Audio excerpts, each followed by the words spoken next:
And now, our feature presentation.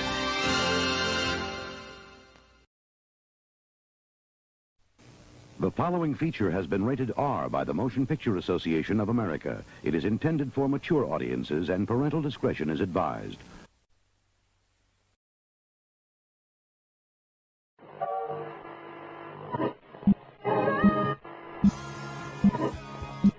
Correctly with the correct amount.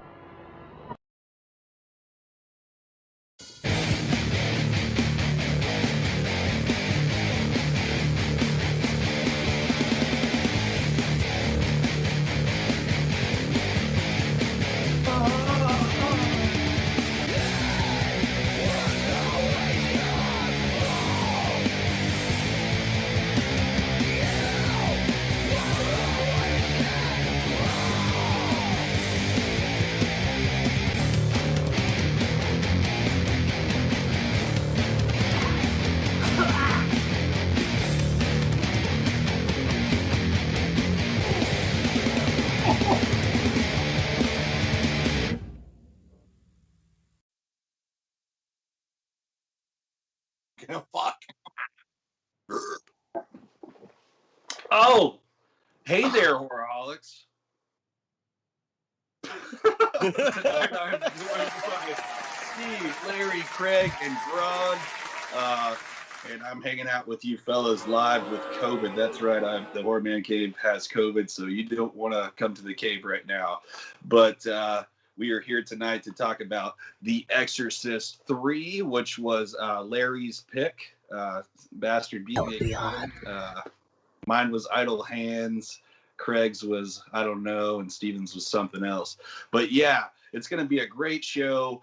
I want to also mention our sponsors. We got a longtime sponsor, Mintage Authentics. Thank you guys so much. Michael Min, you're fucking G. We love you.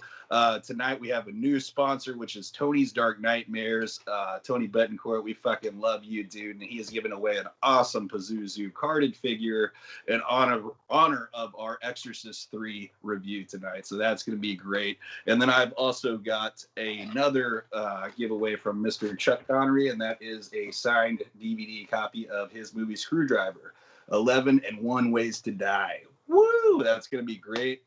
Let's get a little beer sip action, and we will talk about what we watched tonight. Cheers. Zdravie. Oh, Was that last movie made by Chuck Connors? Chuck Connery. Oh, I got you. But Chuck Connors has been dead for a while. Well, Yeah. I didn't know if Eric was the COVID was getting to his fucking brain.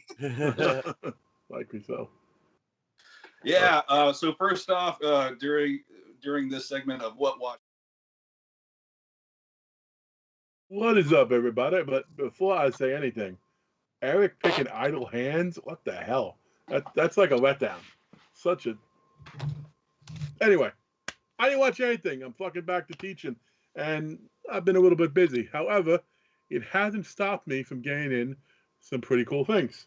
So I will do a quick one. I did a video of these, but I want to give some love to a friend of ours, Mr. Brian Minnick at Last Chance Customs. I do trades with the guy all the time, trading some autographs for some of his custom figures. And he made 3 for me that I wanted to have up on my wall that I didn't have. He made me, let's see, I got to make sure it's on camera, right? You can't see my, there you go, Motel Hell. Can you see that well? Yes. Yeah, it looks good. I'm kind of jealous because I asked Brian to make me a Motel Hell about 2 years ago, and he never did. Well, he was going through one of his blue periods, I guess. Then we have from Tourist Trap. Oh, that's Damn pretty it. cool. I saw he made that. I didn't know it was yours. Oh, is that Chuck Connors? Yes, it is. Chuck Connors. See, what you don't know is Steve and I got together ahead of time and planned that little faux pas out. And now we have this, which I didn't ask for, but he's like, I'm making something I know you like, and I'm going to send it to you. So from Black Christmas. Oh, I thought it was going to be a vibrator. No, that's pretty tight, man. I like You that. know, right? Very, very cool.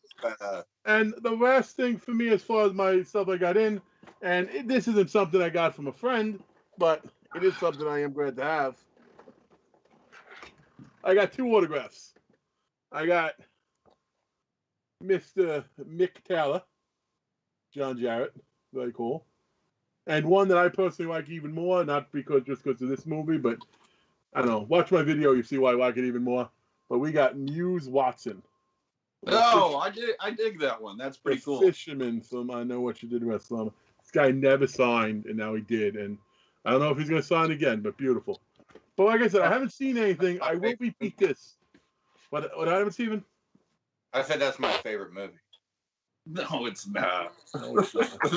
Come on. We all know your favorite movie. We'll talk about them later.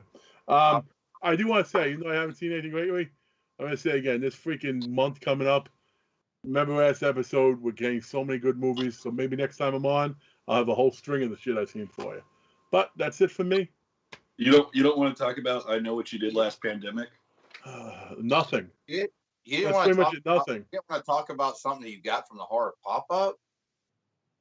I thought I already gave, didn't we talk about that in the last episode? I thought I gave you above that. No, Well, yeah, absolutely. Steve did show it. Yeah, you showed it. You showed it on the last episode. Oh, well, I don't remember. You know? But no, I'm like, you showed it on the last episode. It's like I'd never short you, man. But no, absolutely, fucking. He will be getting some fun stuff back. But Steven sent me one. He got me an autograph from somebody I really wanted. I like collecting movie autographs, like one-off type characters.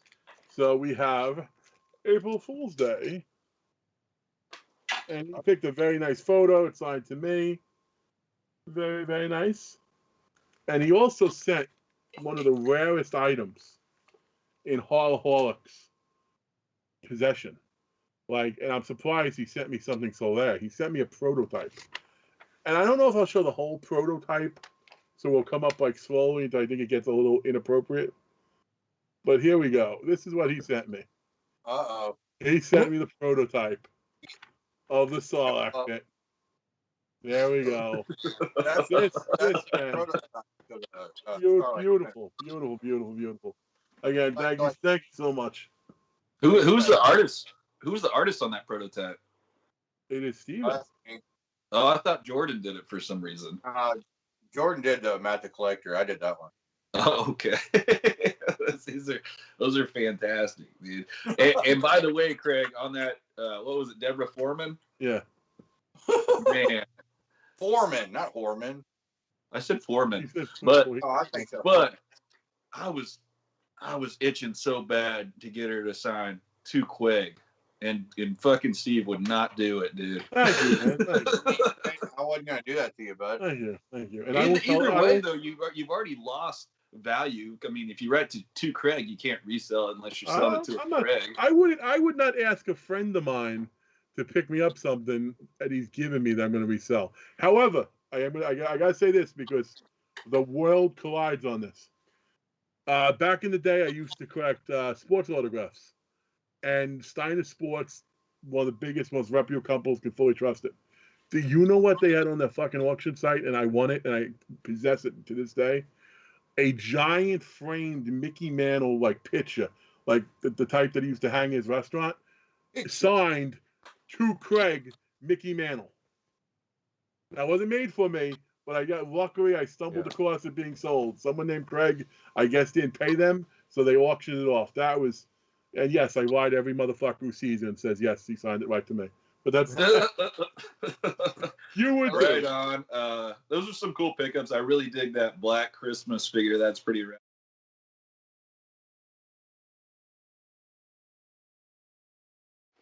All right. Yeah, I dug that Black Christmas figure also.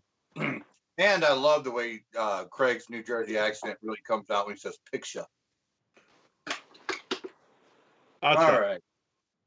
Well, I'm going to do the same. I was wasted the last show. I don't remember any of it. I was blacked out, I think.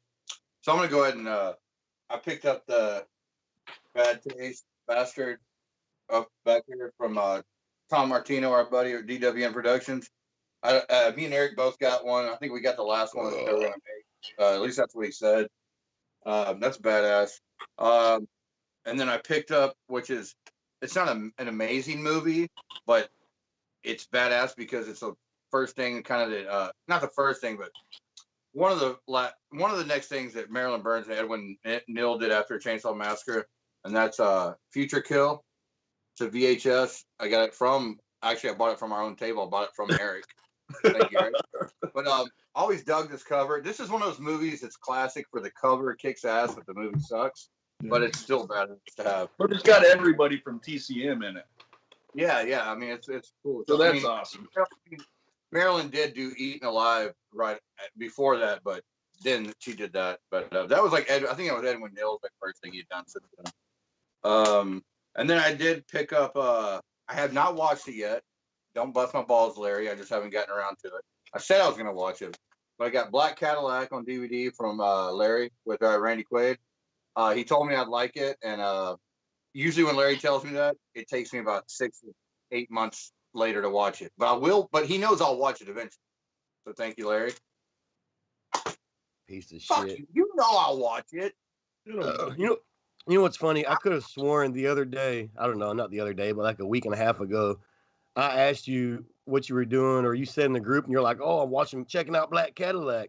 Lying motherfucker. I was about to put it on, but I looked on Cinema HD for it, and it wasn't on there, and I was too lazy to get up and put it in the DVD player, so I just put it on.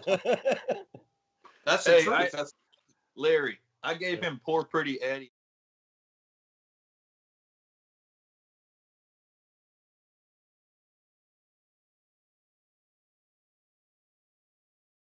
Don't you? I started watching it the other day.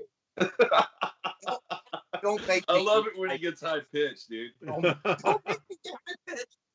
And then but those are what I'm gonna watch. See, this is what watched, and this is what gonna watch. We're gonna change it to that. And then I'm gonna put this segment also into what not to watch, or what gonna watch / what not to watch. I still haven't watched this. Which is Boogers of the Antichrist, starring Eric. He actually told me to not watch it, so I'm not sure. Don't tell me in the chat if I should watch it or not watch it if you've seen it. It'll fuck up your player. Yeah. Anyway, that's what I've picked up and what I've watched and what not watched and what I'm gonna watch and what I might watch and what I might tell Larry I will watch but never watch. It's just one of those movies you have on the shelf. You'd be like, "Yeah, my friend's in that movie." They're like, "Oh, really? Is it any good?" No, it's not. My boys in it, so it matters. Yeah, again, Steve does not take any advice ever on movie. You can tell him this is just like your favorite movie ever. You got to watch it. Oh, I'll get to it one day. I'm gonna watch another episode of fucking Tales from the Crypt. Hold on, I gotta watch Fortress 20 more times. My fucking Larry told me to watch FDR, American Badass, and I kept lying to him, telling him, "Yeah, I'll watch it." And eventually, I did watch it, and then I watched it 3 times in a row. So what the fuck? A new idea for a future episode of Horrorholics. Shit, Steve needs to see. We just all give him a movie he has to watch. Hey, also, FDR, American Badass. If you haven't seen it, watch it. FDR. What is that? Franklin D. Roosevelt. Yeah. Oh. Franklin Delano Roosevelt. Yeah. They actually went by that. Cool. All right, Larry, you're up, brother. Hey, I want to know, Steve, what about this hat you were going to show? Oh, fuck, I forgot. Also, picked up at Horror Pop-Up. I got a Beyond hat from Paul Bear Press, who is our new sponsor, which is badass. Thanks you to Darren. Sweet Baby came through. But I got this one. Pieces hat is from them too. I got the Beyond. $15 for a hat, and they're badass hats. Good job. Yeah, I got their Ace of Death hat. It's rad. One thing on the Paul Bear Press, I'm sure Darren, he's in the chat, he could put it down there. There's actually now a 10% discount code from us. So you put the code in over at Paul Bear Press. Darren will tell you exactly what it is, though. He's in the chat at the moment. Yeah. Well, the way he was talking in the chat, I don't know if he can put it in the chat right now. Well, if you don't do it soon, the way he's talking, he'll never do it. Hey, Phil said whenever it goes to Eric, he keeps getting muted. I haven't. No, I haven't. And then someone else said you're muted. I don't get it. I don't know. We hear him. I hear him too. Well, let us know. Is it when he talks again? All right. So for me and Grog, I'm good right now.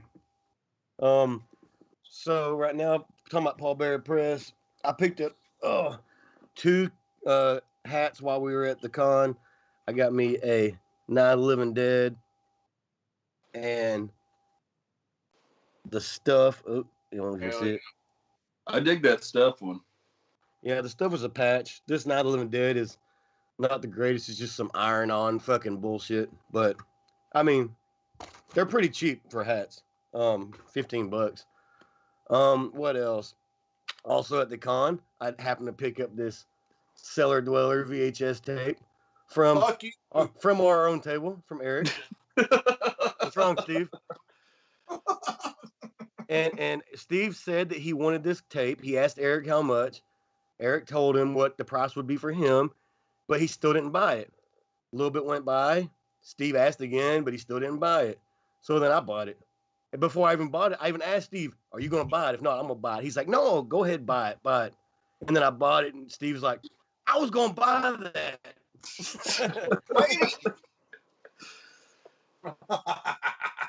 It is a cut box, but it's very well done and like video rental style. Yeah, I like it. He did give me a chance on it. I fucked it up. Multiple.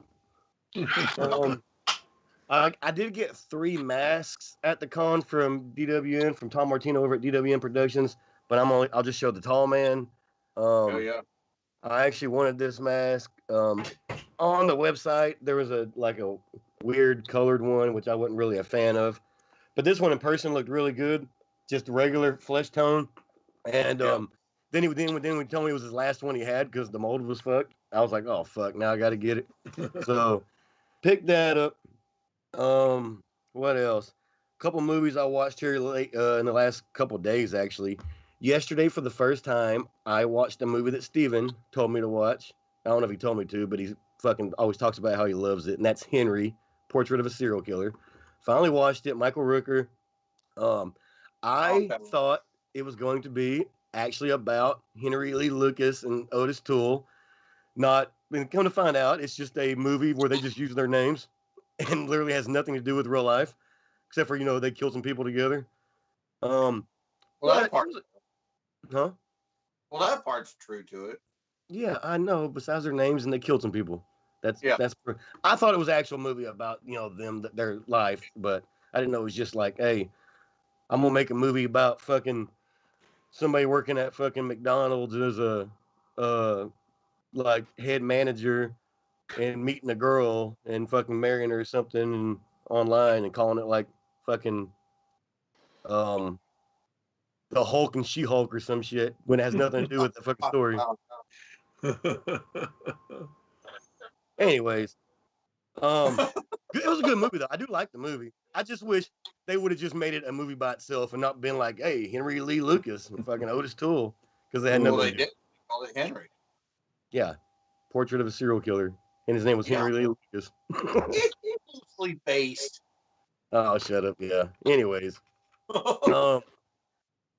I watched this movie for the first time, this other movie, about a month ago, but last night I got Bree, my wife, to watch it with me because I told her she had to check it out. It's a movie by some buddies of at least mine, some of these other guys, probably Todd Jenkins and Billy Blair. I love Billy Blair. He's fucking a cool ass dude. It's called Cherokee Creek. It was wrote, directed, produced, everything by Todd Jenkins. It's about pretty much a Sasquatch out, and it's not really a horror, it's a straight up comedy movie, and it's funny as shit. So if you've never seen Cherokee Creek, go buy it. But if you don't want to, there is a copy on YouTube. And the best thing about that is when you watch the movie for free on YouTube, their actual movie starts off with them talking shit about people pirating their movies. And they're like fucking telling them to go fuck themselves. If you're pirating this right now, go fuck yourself. But go ahead and watch it because we fucking killed it, and then go buy it because you'll love it, after you pirate it. And it's true because I fucking loved it. And so I am going to buy it. I looked it up. It was like $15 on some website. I'm going to buy it because I love that movie. Yeah.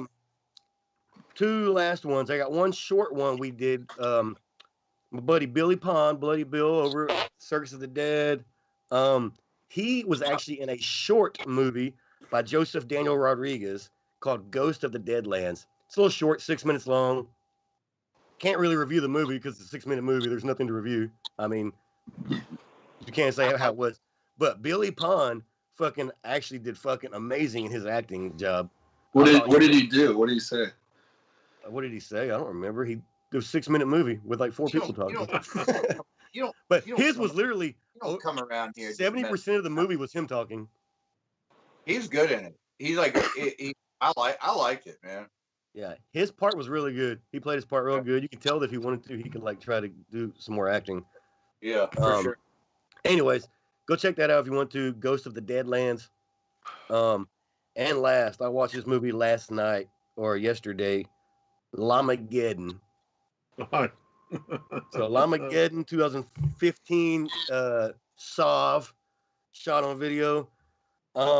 It's about pretty much alien llamas from outer space. He's flying around outer space in his cattle trailer and accidentally like runs into a satellite, crashes into Earth on a farm, starts killing everybody with his laser eyes, and he throws up like green vomit on one guy, and that guy starts turning into a fucking llama itself. Pretty shitty fucking movie. I mean, well, I can't say worth a watch. If you like those kind of movies, worth a watch. I like them, so I like the movie, even though the movie, I mean, I would probably rate it like a fucking 2 out of 10, but I still like the movie to watch it. Good old fucking Saw movie. If you've never seen Lamageddon, you can watch it on, I know you can watch it on Amazon Prime, because that's where I watched it. But I think that's about all I got for now. So if you like those kind of movies, if you like those kind of like shot on videos. I think like llamas. Like I've never seen a llama. No, not llamas. I mean, if you like llama movies, go check it out. Well, if I can say one thing about what he said, I watched part of it. I had to tap out. But like, not only the shot in the video, but like movies like that. Like I put Lamageddon, I wanted to watch because to this day, Kill Pinata is one of my favorite films. One of my favorite films, like low budget type movies. So whenever I see a movie like that, I'm like, maybe it'll come a little close. And like Lamageddon definitely didn't. But there's another movie along that vein that you might like. If you could stomach Lamageddon, then you probably would like Carousel. Oh, and I'm saying hell on the end. Carousel. Carousel is actually better than Lamageddon. Yeah, no, definitely. And remember when the fucking the horse is fucking that girl in the bedroom? It's pretty fucked up, but I like Carousel. I like Carousel. Carousel 2 is supposed to be coming out eventually. COVID, I guess, kind of put a damper on that right now. It's on one of them Kickstarter Indiegogo things or something. I backed it. Hold on, Eric. If I could piggyback on that one more thing. Now, I know Larry said he liked Henry. I'm glad you liked it. And you're right. It is loosely based. I got to say it, I'm just saying what he said is true. And this is the weirdest thing about these two movies I want to mention. Henry, which is called Henry, only uses they use the right names. Henry, Otis, and Becky. Otis' sister. But other than killing and the names it's all in Chicago and it's loosely based. But what's weird is if you watch Confessions of a Serial Killer with fucking Robert A. Burns, who did all the fucking production design for Original Chainsaw Massacre, he actually plays Henry Lee Lucas. But then what's weird is that movie from '86, Confessions of a Serial Killer, if you want to check it out, it's completely factual and completely based on the real. It's in Texas on I-35, they used to kill, but the names are changed. It's so weird. Henry, real names, not about it. Confessions, fake names, all about it. Just thought I'd say that. Confessions is amazing. I like it better than Henry, in my opinion. Hey, were you having homosexual relationships, Steven? Yes, sir. Homosexual. All right. Would you like cheese on that burger? Yes, sir. I'm glad you like it, Henry. And a milkshake. Chocolate milkshake. Dude, Confessions of a Serial Killer is an amazing movie. I think Henry's okay. It's got some cool practical effects kills in it and stuff like that. And a lot of people praise it, love it. It's all right to me, but Confessions of a Serial Killer is like way up my alley compared in that kind of comparison. I would. As much as I love Henry, I would take Confessions is fucking way grittier and way it's not. How stupid is the VHS cover? It looks like a Hannibal ripoff, just so they could get people like. Well, I'll tell you what they did. Well, I met Robert A. Burns at the right before he died. He went to. I'll grab it. Huh? I'll grab the copy. Okay, yeah. Right before Robert A. Burns died, I met him at the in Wichita Falls at the Alamo Draft House, and they were gonna they showed Chainsaw at the side of where the house is now in Wichita Falls. It was actually Kingsland, but I asked him about that. I said what was with that cover, and he specifically said they were gonna put his face on it, but I mean, he goes, who's gonna buy that? He goes, at that time when it came out, you know, Silence of the Lambs was big. They did that solely to get people in. Like, oh, you like Silence of the Lambs? Look at this thing. And it was a grab, dude. It was a publicity grab, you know? Yeah. I mean, I always saw this and thought it was like a scary movie spoof type of earlier movie. Yeah. It was one of the coolest serial killer movies I've ever fucking seen. You should have heard it the way he said it, because he talked the same. I go, that's kind of stupid. He goes, yeah, but do you want to rent a movie with my face on it? And he sees that girl. Oh, chug time. Chug, chug. Yeah, don't forget, hit that like button. Every fucking 10 likes, we'll do a fucking chug. Hey. Let me add one more tidbit you'll like. Oh shit! Like me and Louie met him, and like, of course, Louie had to ask the most fucking, just the rudest question. Not rude, but he goes, what was it like when you were doing that rape scene? When home invasion that chick, the rape, and it was weird though, because Robert A. Burns actually goes, it's kind of weird because she's a real good friend of mine, and like I was asking her if she's okay the whole time, and if I was having to rape her, and I was like, it was just a weird conversation.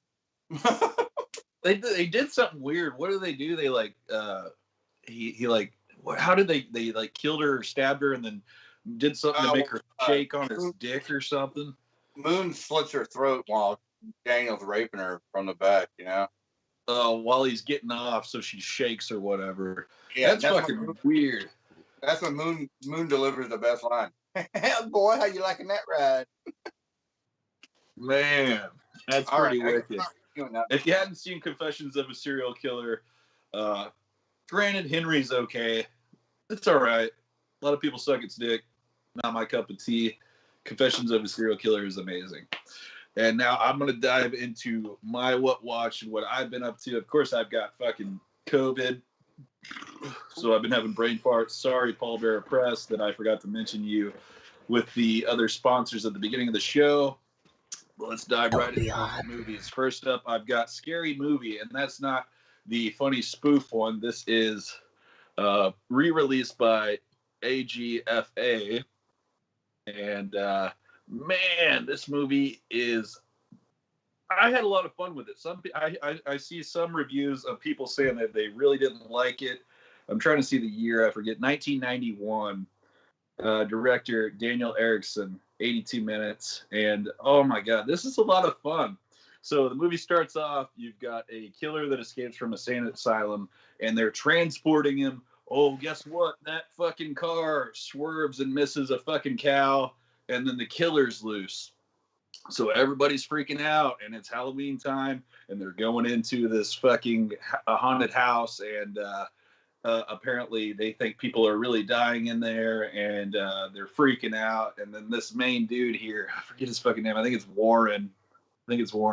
But anyways, Warren is the biggest nerd, like freaking out, scared of everything, and they're scaring him before they even go in the haunted house. So when he gets in there, he's super paranoid, and he thinks he's really seeing dead people. And then I don't want to ruin the movie for you, but it's really good. I'm not going to say too much more into that. Check this out if you haven't had the chance to check it out yet. The VHS is super expensive, so if you can get the AGFA Blu-ray, which is the Alamo Draft House Foundation Company, something. But check that out. It's a lot of fun. 1991 flick. It's got a crazy twist at the end, and you're like, oh fuck.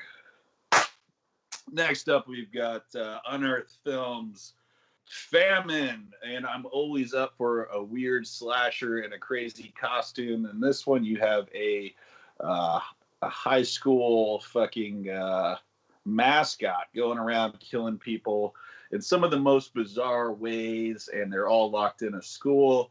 One of the kills being really nice set of titties. The fucking dude grabs the nipple and just fucking slices around the areola and just pulls that nipple right off, slaps it on the floor, then cuts her throat. I mean, it is what it is. It's a high school slasher with a fucking mascot killing people. Pretty fun. I will say there is a nerdy girl with a weird accent in it. I couldn't stand her acting, but the rest of the movie pulled through for me. It was all right. Next up, super mainstream, which is weird for me. I heard great things about it. I had to check it out. I think it was only $9.96 at Walmart. We've got Spell. Have any of you guys seen this? No. I've never even heard of it. It's like a nowadays version of the Skeleton Key, supposedly. I've never seen that, but that's what people are saying. So that is a little reference for you. You've got an African family that is flying to go visit some of their family in their own little private plane. When they get there, the dad crashes, and they say that all of his family dies, and he is then taken into this voodoo family's home, and they have a doll of him with all of his possessions on the doll. And any time he tries to leave, they grab that doll and don't let him leave. So he has to figure out a way how to get out of there. All in all, for a new movie, honestly, it was okay, but it's kind of like once he got to the point of like getting to where he needed to be, I'll say, you're like, oh, okay, that's kind of unrealistic. If I had to say out of 10, probably 6. It was okay. A lot of people love it, though. Next up, we've got I Need You Dead, and I will be giving one of these away. Rocco, the director, gave us one of these to give away on one of the next upcoming shows. This is a new flick that is sponsored, I believe, by Troma. It has some affiliation with Troma, but wow, it is a lot of fun. Eric Fox did the practical effects. That's the guy from the Face Off show, and he made this really cool little practical effects monster in it, and it was a lot of fun. I really dug it. Movie starts off, you got a punk rock dude that is eating gummy bears called dummy gummies, and they're like a hallucinogenic drug, and he apparently eats too many of them, and that's when the movie begins. A lot of fun. Check that out if you have not. And next up, I asked the guys because I couldn't remember if I had talked about this one or not, but Thriller, A Cruel Picture. I couldn't remember if I had talked about this. This movie is insane. I normally don't like when they mix porno super hard with horror, and neither does my girlfriend Britt. But in this one, she actually thought it was very tasteful and well done. So you've got a young girl that is captured off the street. She is pulled into a car, and then he fucking beats her up and starts shooting her with heroin and keeps her asleep for I think 3 weeks, shooting her up with heroin. And by the time he wakes her up, he says, "You are now addicted to heroin, and I will continue to give you heroin but you need to fuck these men that come in this room. So he keeps her as a sex slave, and in order to keep her with her fix, she has to fuck these dudes and stay in this place or whatever. So she really has no escape from it. So on the side, she starts telling these dudes she'll do extra sexual favors to get money from them personally. So she uses that money to learn how to drive. This is how young she is to drive, how to do hand-on-hand combat and to shoot guns and to purchase a gun. And then she comes back and starts killing them all, revenge style. A lot of fun. Hand jobs? All kinds of shit. But the reason why she has, I'll tell you, this is how gnarly it is. The reason why she has that eye patch on, hand job. The reason why she has that eye patch, this is how gnarly it is the first dude that comes in there and tries to fuck her, she scratches his fucking face, and then he runs out of the room and he goes, "What am I going to tell my wife?" It's so ridiculous. And then so the pimp comes in there and goes, "Oh, you're not going to fuck the guys? I'll tell you what I'm going to do if you're not going to fuck the guys." And then he takes a knife and he just fucking brutally cuts and pulls her eyeball out. And then from that point on, she fucks him and has to figure something else out. So this movie was insane. Like American or what? Is that like Japanese? What is it? Oh, it might be Euro, but holy, it's a lot. It's a lot. I'm telling you, it's so insane. It shows like anal penetration, like of her being raped and having to take it. And it's fucking insane. But all in all, this movie out of 10, I would give it like an 8.2. Is how fucking solid it is. And I'm not saying any reason for the porno. This is just a very good movie. At that 0.2 for going in that number 2 hole. I'm kind of hoping he shows like a family Christmas movie next, just to clean it up a little bit. I don't have any more movies, but I have been working on a Jack Attack puppet here. So this is actually the second latex pull I've got of it. My fucking lighting is fucking it up. It's hard to see, but yeah. So I'm going to do another pull in the morning and start painting these bad boys up. But put the teeth in, yeah, that's what I've been working on. Phenomenal work, dude. Thanks, man. That's all I've got for what watched. I'm going to go ahead, if it's okay, Grog, is it all right to dive into the Chuck Connery giveaway? Are you ready for that? Chuck Connery? Right Connery. Oh my Chuck Connery. So we got Screwdriver here. It is signed by Chuck as well. Pretty cool. He did a limited run of these guys, so they were all gone. I picked these up a while ago for the show. So if you are we good to do the wheel for this, Gregory? Just do a question. All right. Just asking, bro. Just asking. I need some more beer, but I'm trying to think of a question because I thought we were going to do the wheel, and Grog just switched it up on me now. But, congratulations on running the episode. Yeah. I know I should have ran it. I would have known what the fuck was going on. Right. All right. He's got COVID. Leave him alone.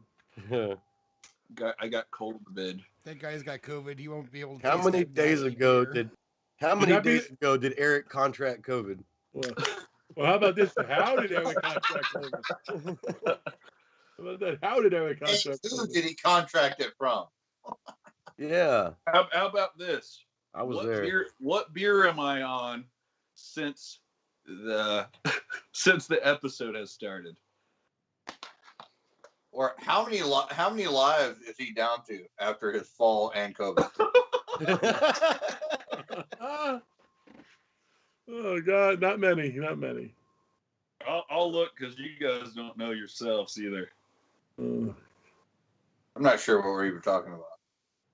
Oh, I know. What the fuck? Silly question. Hold on. What were you talking about hand jobs, Steven, before? Where the fuck did that come from? It came from, well, you just randomly sat there. You're like sitting there, you're like, did she give hand job? Like, what the fuck? Well, Haddonfield Slasher guesses 3. Close, but no cigar. what was the real question? This is the real question because I thought we were going to do the wheel, and I didn't have a question. How many beers? What beer am I on right now? Oh, okay. There you Haddonfield Slasher says 2. Wrong. Everybody, guess numbers. go. They'll always just go higher. This is Eric now, not Steve. If it was Steve, the guess would be 2. Oh. Oh shit! I've been drinking all fucking day. Haddonfield Slasher. You sit, Haddonfield sit down, Slasher is the walk only away. one that guessed in this, and he got it right with 4. I'm on 4th beer. There you go. Right on. So Haddonfield Slasher gets Chuck Connery's Screwdriver. Mr. Haddonfield Slasher. Hey, do you have congratulations, Instagram Robbie or- Richards. It's Robbie Richards? Yep. Yeah. Congratulations. All right, I already got his fucking address. So I'll fucking send that out here soon. What's up, Fine Horror? What's up, chat? Mr. Robbie Richards, you get the signed copy of Screwdriver here. These are long gone and very cool. It's a very silly slasher movie. I enjoyed it myself personally. I have one in my collection of a maintenance guy that comes in and he's got a long mullet like me, but it's a skullet, and he always wears a fucking forwards rebel flag hat and comes in and who gets mad at his tenants for having to fix stuff, and when it's very stupid, he kills them. It's kind of funny. It's pretty cool. Robbie, too, man. That thing is a treasure, man. Because Chuck Connors, he don't go to cons or anything. So getting his autograph, and he's dead, so it's badass. I actually think he stopped making horror movies. He did like 4 for Wild Eye or something. Now he does like he's very into professional wrestling. I think I'm gonna try to run the Chuck Connors thing into the ground tonight. You should, man. Run it into your fucking. What was that? Butt. What was that Chuck Connors movie? Like Summer Camp Nightmare or something? Oh, fuck yeah. It's Something like that. summer. Yeah, it's summer's. It's like Summer Camp Nightmare or something like Field that. Camp something or fuck. I know what you're talking about. I fucking love that movie. I like that where they lock his ass up in the fucking. Yeah, shit, we were talking about that not too long ago. It's like summer. It is Summer Camp something. Fuck, that's a good one. Yep. Summertime. For everybody that don't know, Next up, y'all want to keep talking about Chuck Connors. His real name ain't Chuck. His nickname is Chuck because he used to like to play baseball. In fact, he played professional baseball for the Cubs. Kind of. He also played for the Lakers in the NBA. But all he ever wanted to do was throw the ball with his dad as a little kid. And for some reason, like I call it chunking or throwing the ball. They called it chucking the ball. So they called him Chuck. Wait, you like call it chuck the I ball. never heard that chunking. I heard goofy. chuck it here. I've I never heard heard of goofy chunking. bastards that say chuck it. Yeah, I've heard, and he was in the best. No, I heard chuck it. He said Chunking. I chunk it. chunking. I chunk I it. never heard of chunking. Chuck it, I hear. I know Wow. that. Quig, you can chuck on my dick. Larry, I don't think I could find your dick. Finisher. Oh wait, Steven has it. I'm sorry. he's in the I'm best. a helicopter spin it into your mouth. Fuck you! Larry, Huh. what was the best goddamn Western show ever that Chuck Connors was in? Why do I feel like it's the only Western show that Chuck Connors is in? Well, Rifleman. Wait, Tombstone? the Rifleman. Rifleman. I already said Rifleman. You fucking said 3 times. I only know of Tombstone and Westworld. No, it's a TV show. The Rifleman. Goddamn, Chuck Connors ain't in fucking Westworld. That's Yul Brynner. He never said he just was naming shows. He said he didn't know of Westerns. Yeah, dipshit. You need to clean your ears out. Steve, you hear me, right? I didn't hear you. You didn't hear me say fucking rifleman? No, I thought you were like. I was like, what? I know Larry knows this. I didn't hear you. That's how Steve answers trivia questions. He just lets the other guy say it a few times. He's like, I didn't hear you. What do you mean you just said that? Hey, I ain't so fucking buffoon, man. I got a trivia question for you. That's right. And we got your back if anyone ever tells you are. All right, where are we going? I love buffoons. So next up, we are going to throw out some honorable mentions of possession movies. Who wants to go first? Yeah, we're gonna do just name some. We're gonna do like a round robin. Just throw some random ones out that we like. I'll go first, and I'll say I was the guy that picked Idle Hands. Don't be odd. I love that movie. I know it's cheesy. It's got some cool Rob Zombie songs in it, and I know that's even probably gay nowadays to say I like Rob Zombie songs, but some of those were fun and cool to me back in the day. Idle Hands was a lot of fun to me with the stoner aspect of me being young, smoking pot, watching horror movies, and fucking. I just thought it was pretty cool. It was a lot of fun for me. If I want to go more classic, I would say like Amityville or Christine are really cool ones. A lot of fun. Christine is, it holds up nowadays. And how many years old is it? It's fucking a classic, but it's great. Amityville, fucked up. I mean, it'll fuck with your head with the him killing his kids and stuff, but it's still a pretty damn good movie, and it's popular for a reason. Most fucking known that I like, and a lot of people bash it still, and I a lot of people love it, but I try to stay away from the mainstream stuff as much as possible. But I still watch it, give it a go. Of course, the Child's Play franchise, A Possessed Doll. I've always been a fan of Child's Play. I think it's great. I guess you could put Puppet Master in this fucking category, because every one of those dolls was like a Nazi fucking or a Jewish fucking person that died during the Nazi war or all kinds of stuff. But I would have to say, I just threw out so much fucking mainstream. Let me throw some fucking garbage your way. Attack of the fucking Killer Refrigerator. Yep. For me, man, anything that becomes possessed, if it's a stupid inanimate object, there's one called The Killer Soap. I haven't checked that out yet. Yep. I heard it's funny, but yeah, man, stupid inanimate objects being possessed is great to me. I love to watch stuff like that. Okay, let me go next, because actually, like, we talked about this to show before the show, and it was tricky for me because I didn't really necessarily think of like Christine as possession. I guess it is. I just saw it more like an anthropomorphized entity. You know, like I didn't think of it as like a demon went in. I just thought Christine was evil itself.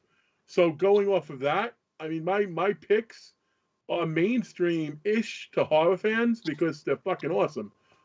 Demons. I fucking, Dario Argento Demons. He's definitely on the list for me.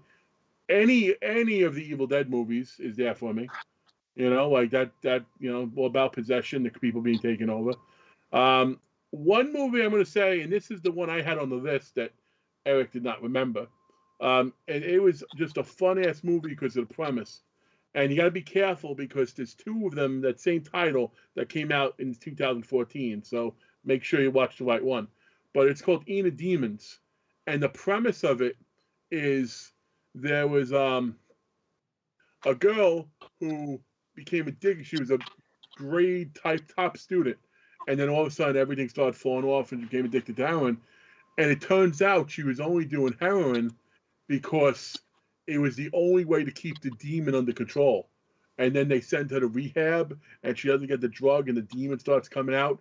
And there is an amazing scene in the circle where her as the demon looks to all these people and starts talking about all the fucked up shit they did. Look at you sold your kid for drugs. Look at you almost, and they're like, who told her all these things? It was fucking awesome.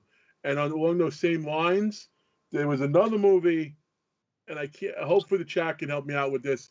It's The House on Something, where they kidnap this girl, and they're looking to ransom her, and then they realize that the girl they kidnapped has been possessed, like hardcore possessed. And when they go back to the house, they see like the priest was killed, her parents were killed, and then they go back to try to go back to where they're keeping us like locked up, and then she one by one starts killing all of them off too. You know, so those it's The House on Something. I'll remember before the segment's over what it was called, but I like stuff like that, like fucking almost like the back door, like, oh shit, look what you got yourself in for. That first one sounded pretty cool. What did you say it was called? Wiener Demons? Inner Demons. Oh, okay. But I will say this, since I mentioned it before with Ramageddon, if it House on Willow Street, there you go. Good call. House on Willow Street is the one I was just talking about.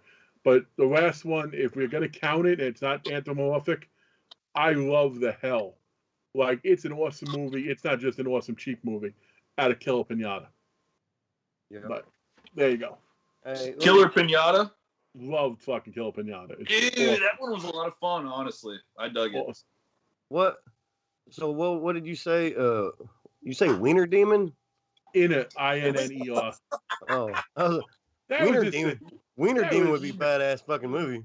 That was just Derek did his love himself. There is one called One-Eyed Monster where Ron Jeremy's penis gets possessed. Okay, we've established you watch. We have established you watch a lot of really weird porn. No, that wasn't porn. Really, Ron Jeremy about a penis? That's not porn. It's like $50 minimum. It's like a rare DVD. One-Eyed Monster. Good luck getting him on Cameo anymore. I'm kind of cold now. Yeah, right. God damn it. 20 likes. Hey, thank y'all for 20 likes. Keep it going if there's anybody that hasn't liked it yet. Like that motherfucker. What about you? What about your movies there, Daddy? All right. Well, besides Wiener Demon, I ain't seen that one. What was the other thing you said about Christine? Fucking acetaminophen? What? Anthropomorphized. All right, so anthropophagus movie. All right. Well, all right. Well, one that fucking Eric didn't say, which I thought he might have. This is the thing about this category of possession. Because to me, I guess really know what possession actually is. I don't know if possession means you are possessed or it means you're demonically possessed or, you know, what it's all over the place for me. So I'm just going to do what I think of. Demonic toys, which I figured Eric would have said. In a way, the fucking devil probably put demon souls into the demonic toys, yeah. Is it demons or are they like possessed with shit's so crazy. Another one, one that I do like, Dead and Breakfast. Oh, that's cool. Oh shit, that one's pretty good. I forgot about that. Yeah, it's pretty much all.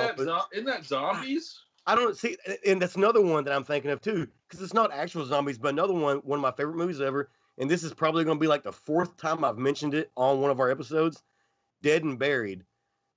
So these people, he kills them, and they come back to life. It's kind of like zombies, but they're not zombies. He pretty much like possesses them with some kind of serum, and because they still live regular lives and act like nothing happened, and he can control them. That's the one with Robert Englund, right? Dead and Buried? Yeah. Is he in there? Man, I don't know. Yeah. He's one of the townsfolk that's a zombie. Yeah, yes. He's the fucking, he's just like one of the, like I say, white trash guys that live in the town talking shit. I think he's like the mailman or something. I think he's like the tow truck dude or something. I can't remember. Yes, I think that's it, the tow truck guy. That movie, you told me about that movie not too long ago, and that movie's actually pretty fucking cool. They're taking pictures of the people while they're fucking killing them, and then turning them into the zombie. Yeah, I feel like they're more zombie, but that's just me. Yeah. See, and that's what I would always say too. It's a zombie. In fact, we talked about it on the zombie show. Because they're like zombies, but they're not. They're living regular, everyday lives as normal people, and this guy is controlling them like he's possessed their bodies with some shit he stuck in him.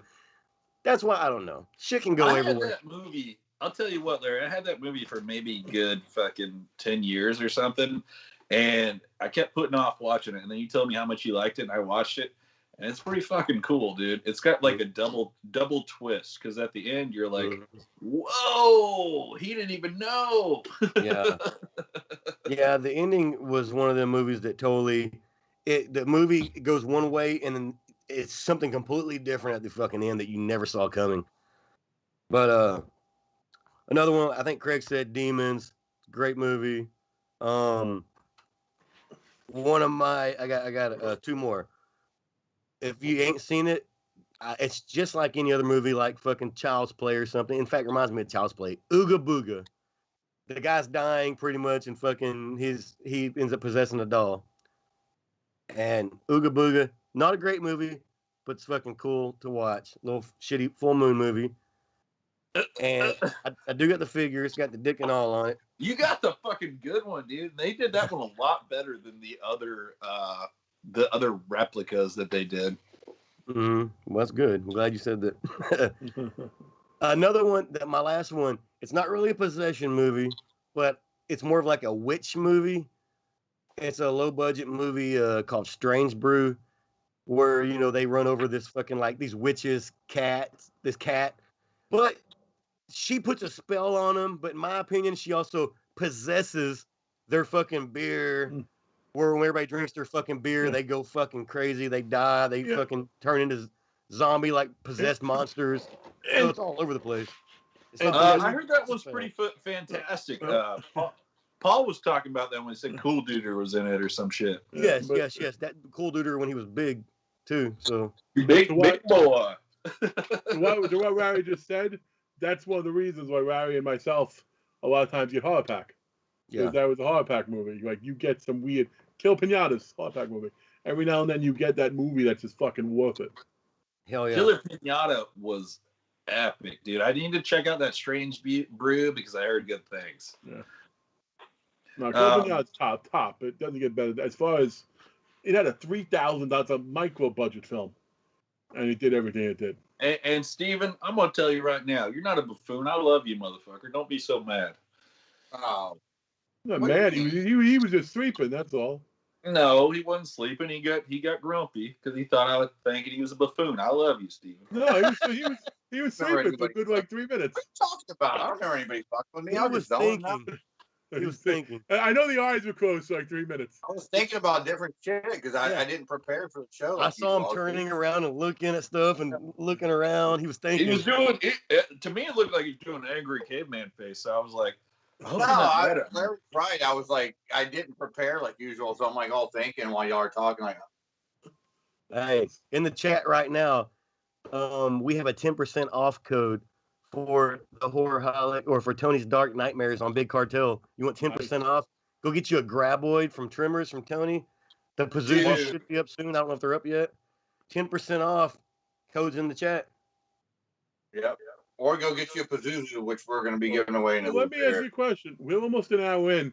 Before you give your spiel here, might it be good to introduce it? That way, and then we'll move on to the next segment after that, so we can get more names in. Before I go into my fucking honorable mentions. All right, we're going to be doing a giveaway tonight. The giveaway tonight, the second one is from Tony's Dark Nightmares, Pazuzu from the original Exorcist. It's a card back. It's carded. Fucking resin figure. Fucking solid. Badass. Tony kills shit. Does badass work. Basically, it's 8. Right now, it's 8:30. Starting from right now, 8:50 is going to be the close off. You got 20 minutes. All you got to do is write the word raffle in the chat. Your name will be put on the wheel to spin, and Grog will do a wheel spin at 8:50. We'll do the wheel spin, and we'll see who wins. But you got till 8:50. We will spin. 8:50 we'll cut it off, but maybe give him more time to set off. So we'll definitely cuts off at 8:50, but the wheel spin will happen before the end of the show. Just to get. Oh yeah, we'll do it exactly. We'll do it. Oh, 9:50. I'm on the East Coast. I'm sorry. We will do the wheel spin before the show ends. Yeah. But 20 minutes from now is the cutoff. So at 8:50 or 9:50, wherever area you're in, 50 is the number. That's when it fucking ends. Yeah. And like 10 minutes from now, I'll call it out again. So if new people come in, and then 5 minutes, I'll call it out again if you forgot. Just put the word raffle in. You can start now, and you'll be entered in the raffle. Yes. Thank you all 28 watching us. Hopefully we can get at least 20 entries. Yeah. Oh, we got 30 now. Nice. Oh, shit. And the only reason we wouldn't have more is because the Horrorholics were not eligible. Oh, we got man. People, apparently our live stream is a little bit quicker tonight because I've already seen a lot of people saying raffle in there. That's good. Nice. Hey, first class. Hey, this is a good one. Hey, first class horror. What's up, man? Hey, from Ireland. We got somebody from Ireland watching. What's up? Yeah. Beautiful. Cap on Strange. What's up, homie? Hey, sorry about McGregor getting knocked out. I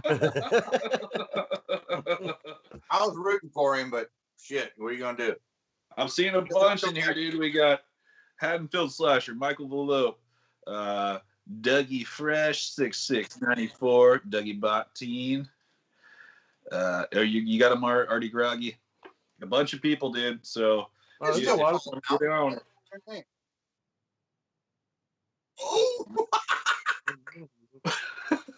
Raffle. Just type raffle in the chat. If you Corman's Calamity for the badass Pazuzu. All right. Let me do my honorable mention before Grog rips into Eric's asshole. Oh, Lord have mercy. On my soul. And Tony just sent a chat. Y'all he will be, whoever wins, he will be shipping it out on Wednesday. So yeah, good luck everyone, and you'll get it quick. And it's badass, dude. Tony's killing it on that shit. Yeah, he does it. Not only does he do a badass card, super high quality card, thick, nice card, amazing print on it, a badass bubble, and then he does another bubble over the top of it. Protective case, yeah, it goes way above and beyond.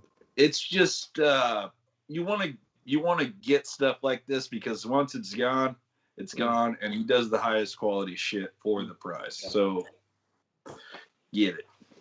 And I'll have to say, not only because he's a friend of mine, he loves what he is doing, and he likes doing it, and he fucking you're not getting something from a douchebag. Some people are just putting out shit just to put it out. This guy's Tony's badass, so you're getting a good quality product from a good guy.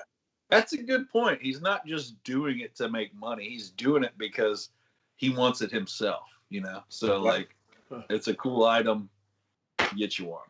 We're all getting them. Here, let's all chug. Cheers and chug to Tony. Tony's Dark Nightmares. Go check him on Instagram, and if you don't, well, fuck off. All right, I'll do my honorable mention.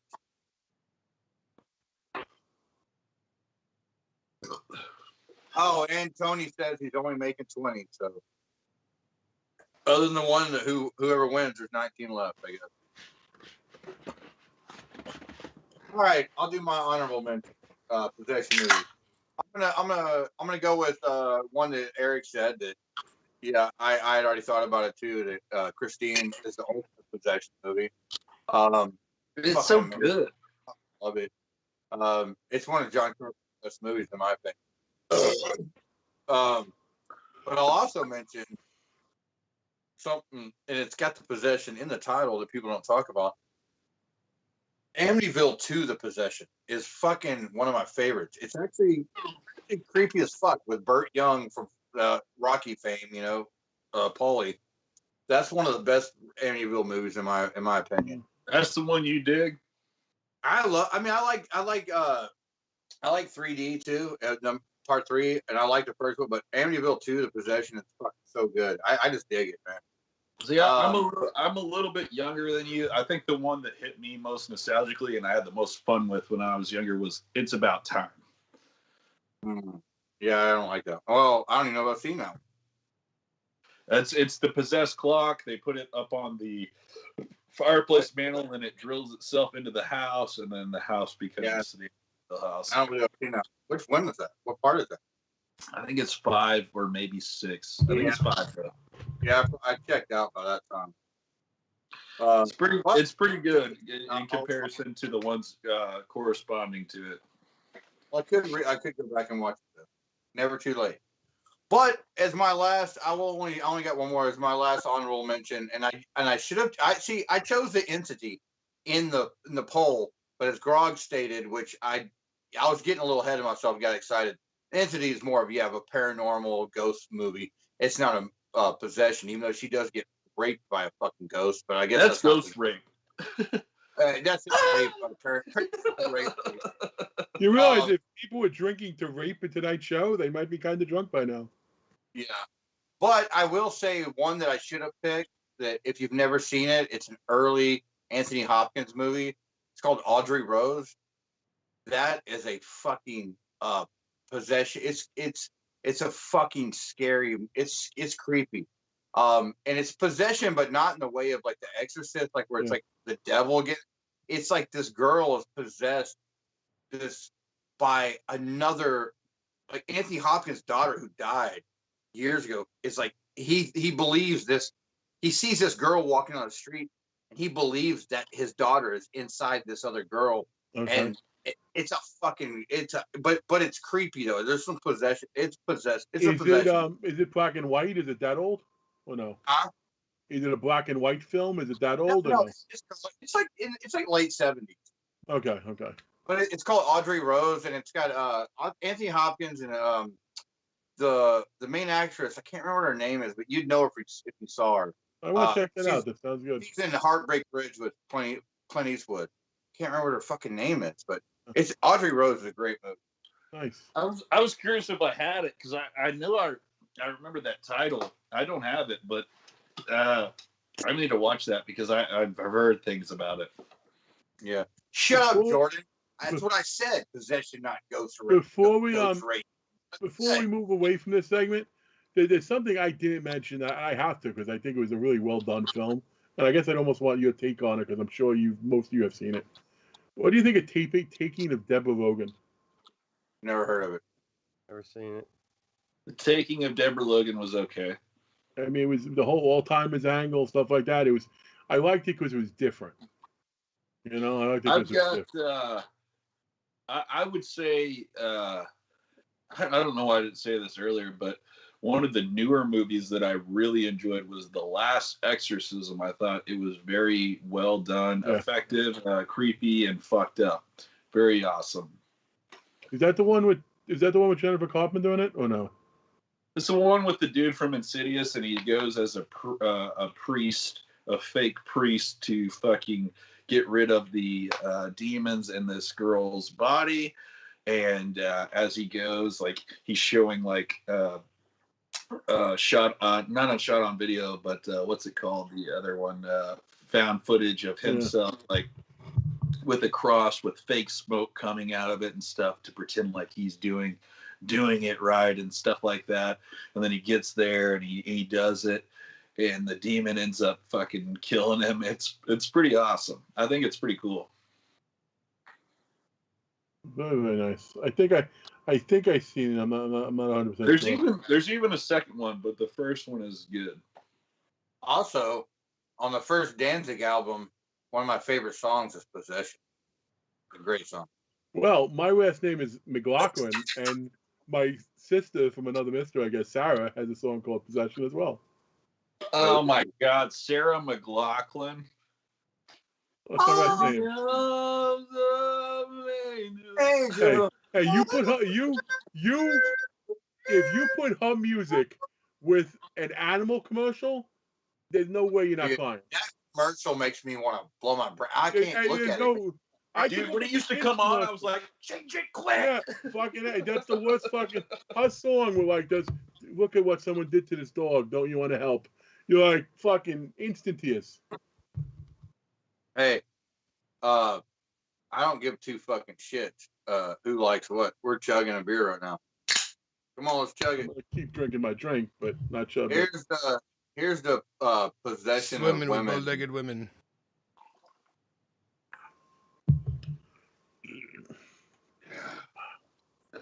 It'd be a good band name, Ghost rape. Telling you, people drink it the way. Hey, I have a shot every time rape comes up tonight. Maybe I'm. Welcome back, Larry. Hey, what's up? Where you been, man? I had some shit to do. Fuck, man, I've heard that. I mean, He might literally mean that though, folks. By the way, remember in the chat, 10-minute warning. Put down raffle if you want a chance at that awesome Pazuzu piece. Hey, man, that 10-minute mark is my job. Well, you missed it. It's already 41, dude. It's over. I saved right. it. Worm. Good job, Craig. You can get the 5-minute warning. Craig, you worm. Yeah, you fucking worm. Larry, is that throw up in your gap tooth? No, nothing sticks there. Larry's fucking A. Well, we got 9 minutes until the raffle's over.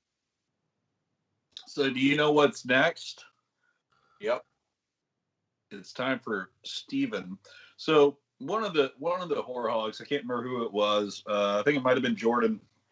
Our buddy Jordy said that we should do just show our rooms and so tonight is Steven's turn to show off some of his cool mask and props and bust, and we can talk shit about him, or we can say, hey, that's really fucking cool. So, you ready, Stevie? Yeah, I'll go ahead and do it. But before I do it, just so you know, when we do this show, I have to. Oh, I can't say this. I almost said something wrong. I have to rig up some stuff. Steven! You shouldn't have said that, because then they know what you were gonna say. I have to rig up stuff. So right here in the middle of my room is a bunch of clutter that is usually not here. So just dismiss that, okay? All right, are we doing this? Yep. Yeah, if you see mine, dude, I got the shittiest practical effects set up here, dude. I got three VHS stands with a chair on top of it, with a fucking selfie stick on top of it, with my phone recording this. I have a light with a sheet of paper taped over it as a fucking blind. I mean, but it looks okay. All right, we'll start from left to right. Start over here. We got go back a little bit, buddy. There you go. That's good. That's better. See, this is the chair I'm sitting in. I got my beer and all my shit here. Got my setup here. He's got his Buc-ee's fucking cooler. Ice and beer. This is my Buc-ee's cooler. All right, hey, look, it's my pillow from Elizabeth, one of our followers. Thank you, girl. All right, we'll do. He whacks off as he smells that, Elizabeth. We're going to the bathroom. So, start zooming in on some of these cool pieces. Let's see what we got. The Intruder Within. Is that an original one-sheet print, or what is that? That's a video. That's a video cassette. It's a video poster. We got some fucking bullshit up in here. We'll zoom out. Oh. Are we in your bathroom right now? Hey. Are we in your bathroom? Look, scratch and sniff. That's the German toolbox murder poster. Badass. All right, we're gonna go around the room. I got the original tape, dude. I love it. Who's this? If you're Devin Cum catcher, you would call him Belial, but his real name is Belial. Yeah, that ain't Belial. All right, so we got some masks, we got some books, we got some. All right, we're just gonna go like this. There's Yeah, just hit each mask for us really quick. You're cruising around really gnarly. What do you want me to do? Yeah, so you just showed us Belial. Go to the next one, which is the Fire in the Sky. Show us that little mask. These are okay. Cool. I see those. These are bad. But we got the Fire in the Sky Alien by Elliot Britz from ROZ Effects. Raging Zombie Studios. Dude is a homie. He's badass. This is one of the is Zorian from Distortions Unlimited Resurrection piece. That is rad too. By the way, guys, we got 5 minutes to enter. All you have to do is write raffle in the comments, and that enters you in a chance to win a badass Pazuzu action figure from Tony's Dark Nightmares, Tony Betancourt. Fucking goddamn it, that fucking Toxie is amazing. It is a mixture of two, and he's like skateboarding in between shots there. I say mixture of 2 and 3. I say 2, 3. Yeah, I said the same thing. But man, it is great. That is an amazing piece, and then the price is even better. Hold on for a second. My favorite thing about that is when Eric first saw it, like he just said again, skateboarding. He's on his deck, he's in between the two boards. I love that. Look. Hey man, I rig shit up. Anyway, that's a Distortions, Laura Lady Vampire Witch, which is badass. This is a 1990 remake from Night of the Living Dead, Savini remake, Uncle Reed's. Only 10 of those made in the world. Probably the best thing that Savini is attached to, I would say. Yep. There's another one. All these are original one sheets too that you see. This is from RZFX, also Raging Zombies. It's an original design called Test Subject. I always thought that was like a fucking demon coming out of a pizza, man. It does look pizza-ish. These are also two. I have a ton of RZFX shit. This is also both from RZFX. It's a Tiny Terror. This is and then this is Slimy Steve from Incredible Melting Man. And man, he painted that one so good. Yeah. And in my last video, I guess I was thinking of Lily Tomlin because I said Incredible Shrinking Man. We got all my Fangorias and Stephen King books and creep show shit. Nice. Yep. There's old fucking that's Charles Bronson, Paul Kersey from Death Wish. That's from DWN, Tom Martino, our buddy. We got Extra from Nightmare Force. That thing is fucking insane. I fucking love that, dude. I'm jealous of that one. So awesome. Well, hey, just letting you know, Eric, Steve already said when he dies, I'm going to get that one. Yeah, I did say that. Well, I get the Toxie then, because I got a tattoo of Toxie. And then this is also another DWN Productions mask. It's his Hotep, but I don't even believe it. I just think it's a fucking. To me, it actually looks more like the fucking mummy from fucking Tales from the Dark Side, sort of, and like a mixture of the New Arrival episode from Tales from the Crypt. But it's just a badass kind of mummified, cool-looking thing. And then here's some bullshit. Bullshit VHS. Everyone, just so you know, 2 more minutes, and then 2 more minutes for the drawing, guys. So if you haven't yet, just say raffle, and you'll be entered. There's my this favorite. This is a Gunther Funhouse. This is from Jeremy Bohr. This is the original from 2001. I did do the teeth on it because they were missing when I bought it, and they look badass. I don't give a fuck what you say. That's an original Creepshow one sheet. Some of these go for about $1,200 now. I got it off of a girl I used to fuck for $200. So good deal. You know what that is? Bad Taste. Another DWN production. Goddamn, do we suck his dick enough? Tom Martino. We got. Yeah, I've been asking him for help, dude. I asked him for help at the con. He was like, "Give me $20." I said, "Here's $20." We got another raging. We got another RZFX bust here. It's Tarman. Dude, he does. That is the best Tarman. Some people in Latex Mask Central need to see what a Tarman looks like. No shit. Grog hates people with Down syndrome. What the fuck? That's which I love. But this is my pride is my Creepshow line. This is Death Studios Fluffy made from to clay press off of original mold from Savannah. Twisted Toy Box, Nate, that they don't make anymore. And then Jeremy Boers, Harry and Becky, that you can never get ever again. That's number 1 and number 2. Dr. Tongue.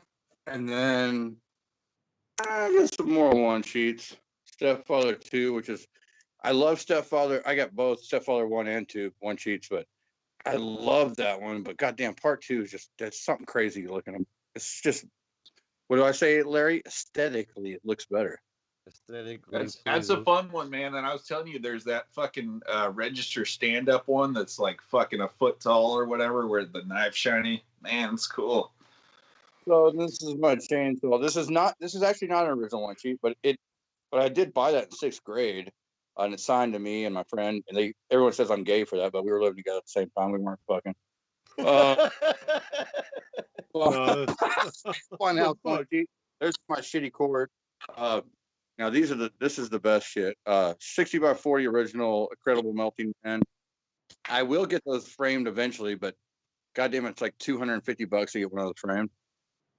Original Maniac one sheet, original Scanners one sheet, and one of the best things ever, original Tales from the Crypt 60 by 40 subway poster.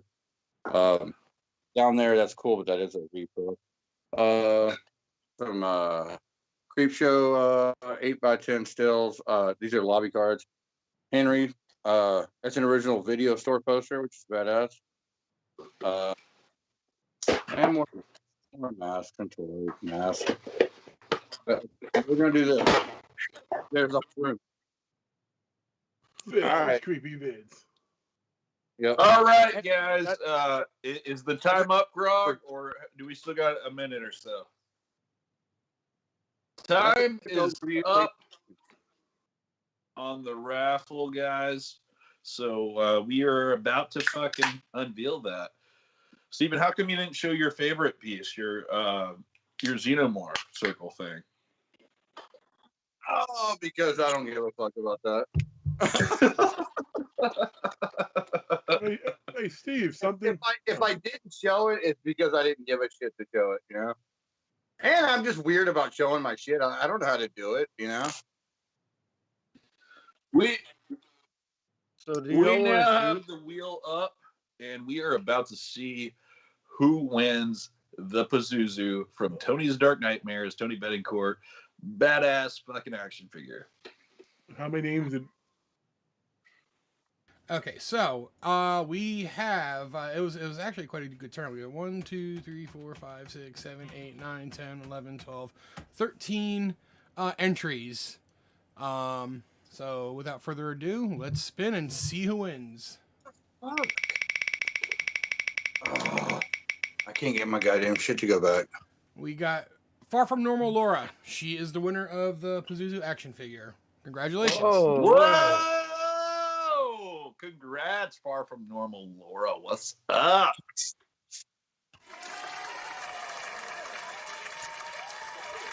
Thanks again to Tony for the. Yes, thank you so much, Tony. Tony's Dark Nightmares. Go check him out on Instagram. Go check out his Big Cartel store. He's also an admin in our Horrorholics Facebook group. So you better be on all those. And the Horrorholics Instagram if you have an Instagram too. Horrorholics Live. So Far From Normal Laura, please, goddamn. Y'all make this hard for us sometimes. You need to message us on either Facebook or fucking Instagram. You can do it to me and then I'll send it to fucking Tony. But his Instagram is Tony's Dark Nightmares or Tony Betancourt on Facebook. Tony did put his. If Tony not, did put his also, email. if that does, Tony did put his email. Tony's Dark his Nightmares email, at gmail.com. He put his email in the chat. If you want this toy, hit up that fucking email. There you go. And Laura, it's good because she's a long-time supporter from us from the very beginning. Excellent. Excellent. And kudos to Grog. I know we kind of talked about making giveaway this way. I think it works a lot better, obviously.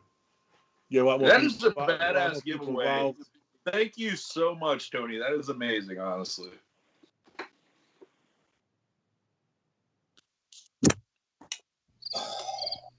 All right, Larry. So, you ready for this review? Yeah, I guess so. So, of course, this episode 20 of our show. Holy shit. First off, that's 20 or it's 19 more episodes than I thought we might do. But thank y'all for being fucking loyal supporters of us and watching us whenever you can.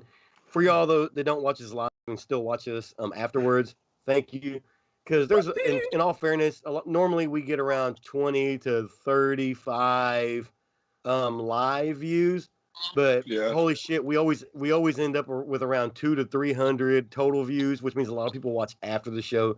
So if you see this afterwards when you're watching the show, thank you all so much too. We really appreciate it. And you can still leave comments on our video saying, hey, I always watch y'all fucking afterwards. And, we'll still see that on our YouTube, in the comment section. So please do that. That'd be awesome to know who you are and just letting us know you're watching. And still hit the fucking like button too while you're watching. But episode 20, the theme was possession. And in all fairness, this theme was pretty much picked between my wife, Bree, and Tony, because Tony really wanted possession, and my wife likes possession movies. I don't fucking give two shits about possession movies myself. But fucking, holy shit, what do you know? So I'm on the show Possession, not a Possession fan. Tony wanted Possession. I said, when it comes down to the way we always do it, in case y'all don't know, every person on this episode, so this time it was, me, Craig, Steve, Eric, we all pick our own Possession movie. Then we put it in our Facebook group. Y'all should know. We let y'all vote which one wins. Since Tony really wanted Possession, I let Tony pick my movie for me. And Tony picked The Exorcist III. And holy shit, it won. So not only was it perfect, Tony wanted Possession. Tony wanted The Exorcist III. It happens to be Tony's show doing a giveaway for a fucking Pazuzu. Everything worked out perfectly. So, Tony's Dark Nightmares. Like I said again, I'm going to say it one more time. Go check them out. Buy some good shit from them. A Pazuzu if you haven't, or a fucking goddamn trimmer, graboid, whatever you want to call it. So anyway, Exorcist III, 1990. This really, even though it's called Exorcist III, it's actually the sequel to The Exorcist. Written and directed by the same guy, or written by the same guy, fucking William Peter, was his name Blatty? Yeah, William Peter Blatty. He wrote the first one. He wrote this one and directed this one. Third installment, but the direct sequel. Starring George C. Scott, fucking Brad Dourif, who, like, in all fair, I've never seen this one. I've only seen The Exorcist, the original. Never seen any of the fucking 15 other ones, however many there are now. But Exorcist 3, really the second one. Brad Dourif. Everybody knows Brad Dourif plays the Gemini Killer in this one. Jason Miller, who is fucking Father Karras from the first one, makes an appearance later, 15 years later. Totally crazy for me because I have never seen part 2. So for this one, perfect for me. How the shit carried over and they redid the story.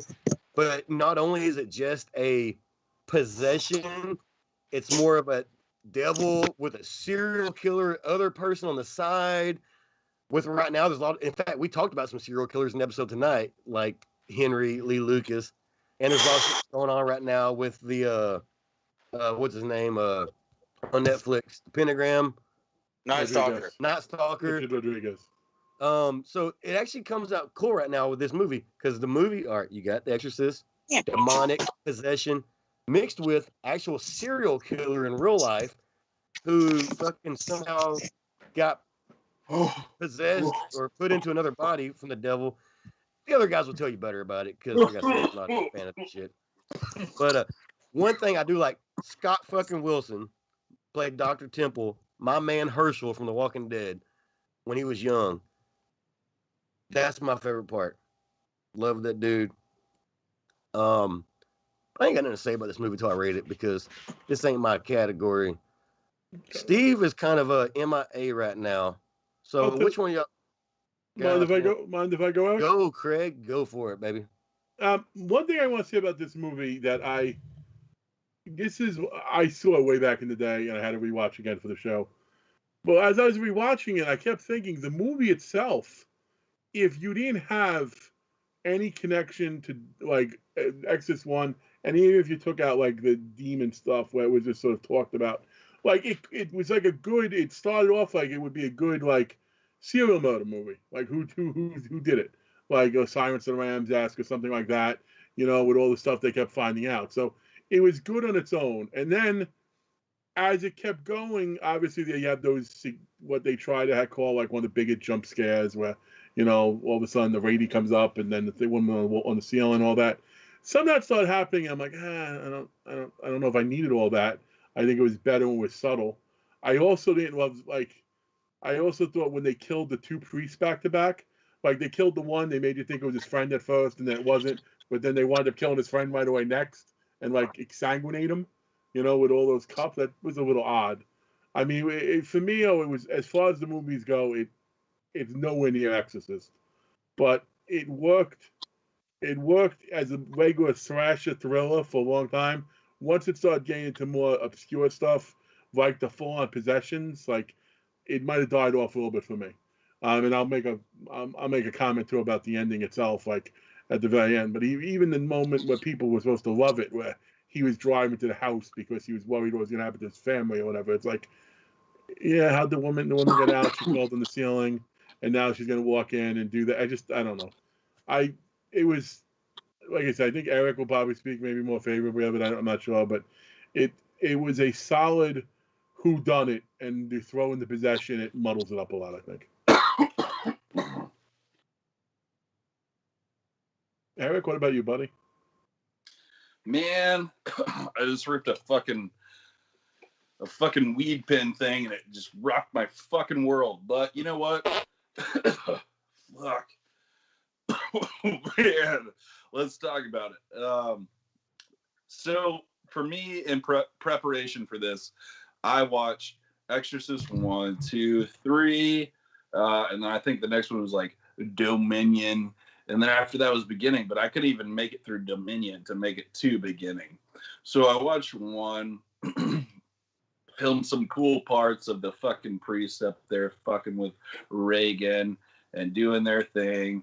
And then I put that in my story, and then I switched it over to Scary Movie 2 when they're throwing all up on each other. Bleh, bleh, bleh, bleh. Thought that was funny because it trip people out. They're like, oh, this is the real movie. No, it's not.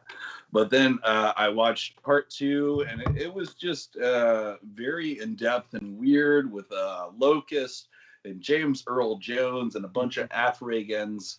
And I thought The Heretic was pretty shitty, man. Even on the parts where it showed like old Linda Blair and her anamorphosis into Reagan as she's older. I thought that was weird during the electrode head scenes. Then you get to 3, and 3 is actually okay, man. It's kind of fun, but it goes a different way where you got a detective going in to find I think, what did they say, the Zodiac? It's not the Zodiac killer. Gemini. What killer did they call him? Was it Gemini? Gemini killer. And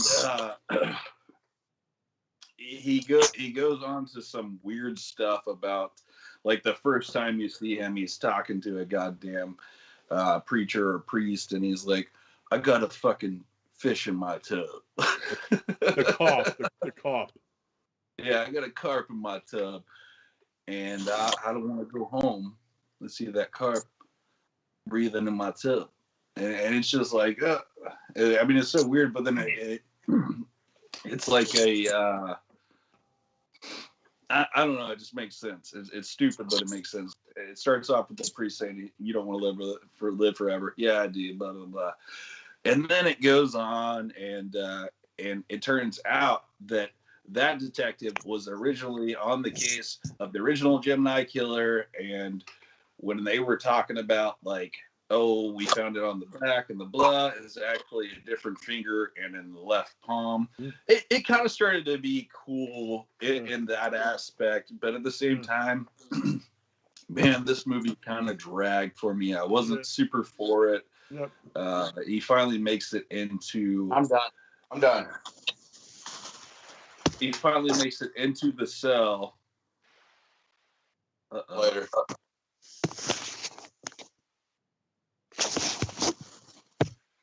He finally makes it into the cell with the nowadays Gemini killer that knows everything, and apparently he's just possessed by this demon that keeps possessing people to fucking do the fucking killing. But yeah, he goes from a Hispanic-looking dude to transfers over to Brad Dourif.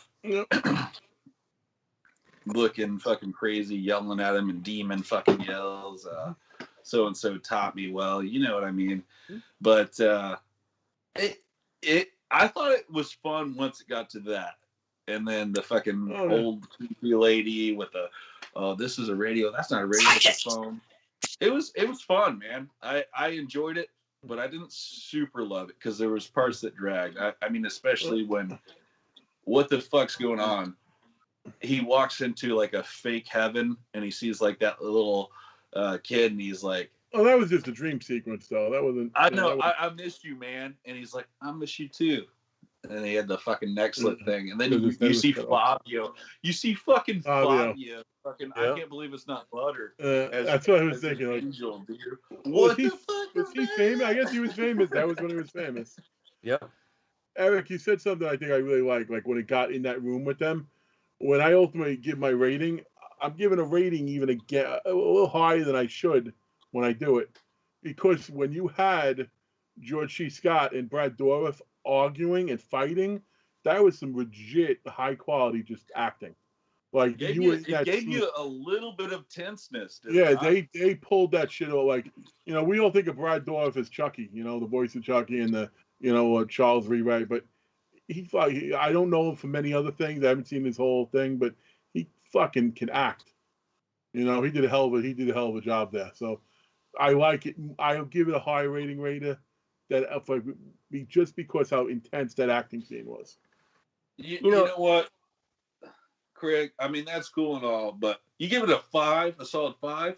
No. Oh, no. I said I'll give it higher than I would otherwise. But no. I thought you said a solid 5.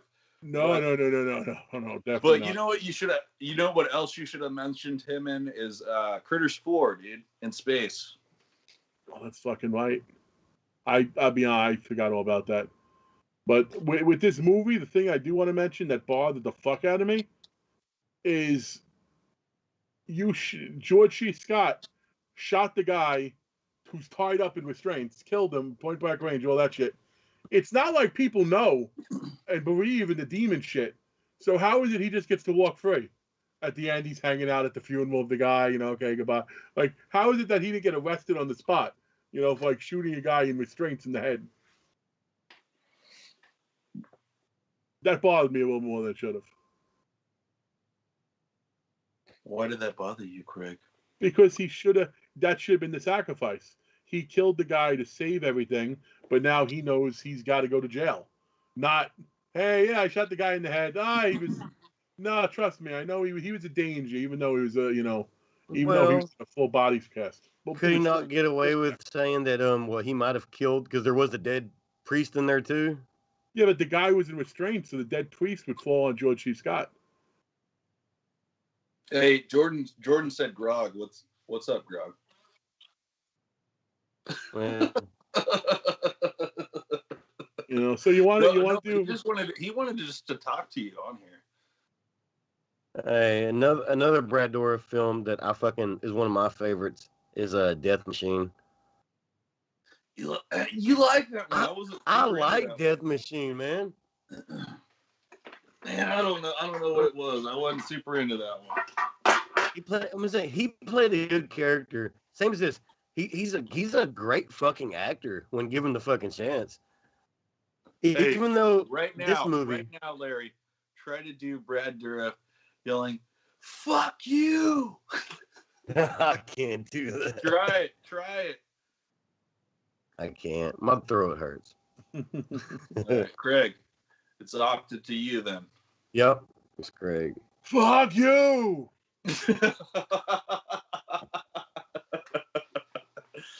Oh man, I don't even know. Grog, do you want to try it? Fuck you. Hey, that's kind of close to a fucking smirky checky. I think he was saying that to you for telling him to do it. I mean, either way, it worked. Hey, let's chug a fucking beer. Let's do our IV. We ain't got to chug the whole thing. MSC, baby. Chug, chug, chug, chug, chug, chug. I feel so much better right now than I did before the show started. So let's fucking roll. Steven is having technical difficulties because we made him turn his camera around to fucking show his collection, and now it's not working right. It's fucking interface style. Yeah, fucking Anthropophagus style. Anthropomorphized is the word. Yeah, animalmorphosis. So you want to give your rating now, Lawrence? Yes, I would love to give my rating if Grog's ready. All right. So, like I said, my first time watching Exorcist III. This was Tony's pick. You said Eric at first. I'm glad that he shut the fuck up. Shut up. I'm glad that fucking Tony got me to watch this movie because it literally does go with the first one, which is perfect. I hate stupid ass sequels that make no sense, which is why I guess I haven't seen part 2. I like for not being a fan of this. First off, the first movie or this one, we only like our ratings go to 5. So when I say what I'm gonna rate it, I'm rating it a 3. George C. Scott in the file out of 5. We're only going to 5, baby. Well, on that note, I'm gonna, like I said I'd up it a little bit more than I should have. I probably agree it should be a 3, but just because of that scene, just because how good that scene was done, I think I'm going to give it 3.5. George, it is not in the file. Can you see me? What's up, brother? Yeah, you're good, Steve. Thanks. God damn. He's perfect now. He's better than he was before. What the fuck did you do? It actually looks super sharp. You want to say a little something about the movie, Steve? Oh. Eric? Well, Eric, I mean, Steve, why he's getting ready, I do want to ask Barry a quick question because he talked about sequels. Have you seen the sequel yet to your favorite movie? Have you seen Dr. Sleep yet? Fuck you. That's not my favorite movie. And no, I have not seen Dr. Sleep because The Shining fucking sucks. One of the worst movies in history, in my opinion. Boring as shit, long as shit, bad acting. Fuck that movie. Just saying that Steve's gonna kill you now because he actually loves The Shining. And in fucking honor of Steve, if you don't like fucking what I said, fuck you. You can't argue that point. Very solid point. Yeah, suck it out of my dick. Man! Are you shipping me something, Eric? What am I doing? Steven, it's your turn to talk about the movie, what you liked, what you didn't like, and then give it a rating. I like the movie a lot. It is a direct sequel to the first one. Part 2 sucked my dick. Suck my dick, dude. I love George C. Scott in the role that Lee J. Cobb originally played in the original. Even though he is badass. I think Brad Dourif is probably one of, other than People Who Live in Brass Furnaces, I think it's one of his best acting roles ever. And the best scene to me is when George C. Scott first walks in to talk to him, and it flips from him to the Karras, you know, Jason Miller reprising his role. I love it. It's creepy. It also, to be noted, it was Jeffrey Dahmer's favorite movie, and he would watch it while he got ready to. He would drink and watch it while he got ready to go out to the gay sex clubs to pick up his victims, and it's kind of a cool little tidbit. I mean, I don't really think about that when I watch it. I don't think about homosexual rape and killing, but rape, have another shot. It's a cool thing to think about, you know. I give it 3.5. I give it 3.5 George C. Scott. It is not I'll do my George in the file. C. Scott. What? And that's it. I'll do my impersonation now. What was that? What? What? That was a little bit better, dude. You hurt your fucking throat on that second one there. He's not in the file. He's not. That's pretty good. That's pretty fucking good, Glock. Steve, Dougie Fresh wants to know, where'd you get that Exorcist shirt? I actually got that from Larry. Oh, yeah. I think I like Larry that. got it from. I didn't remember. I think Larry got it from Fight Club. Oh, you like it the With the Fight fat kid? With You the know, fat like kid? the Frank, Oh, you Oh, got you like the Fight Club? You want to make sex with it, huh? You like do the sex, huh? I like how he added that extra mouth on dick feature.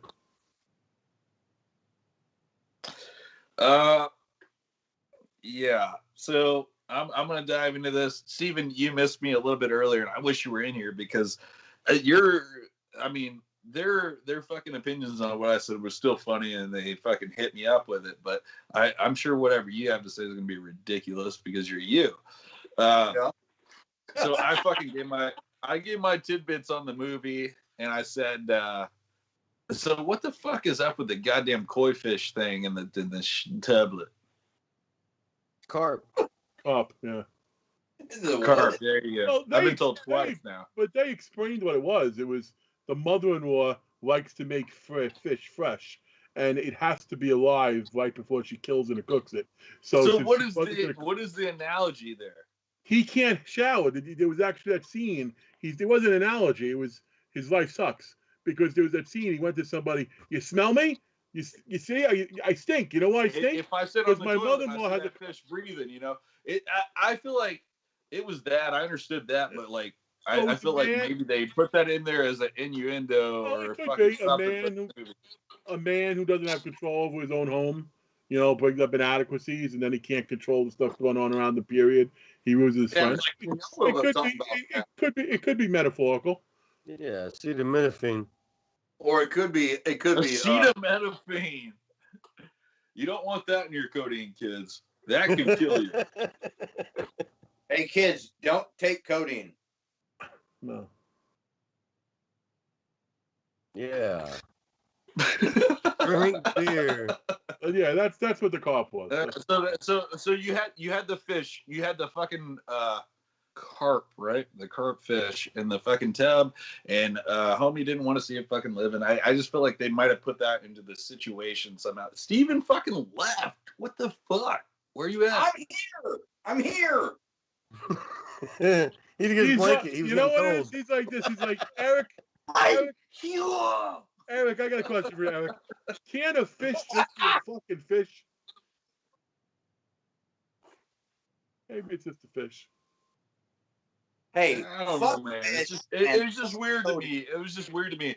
I was like, they emphasized that scene so hard. It's like, was that a fucking meaning? Was that some kind of weird meaning towards the movie? Who cares? Like I said, it could have been a metaphor, but probably not.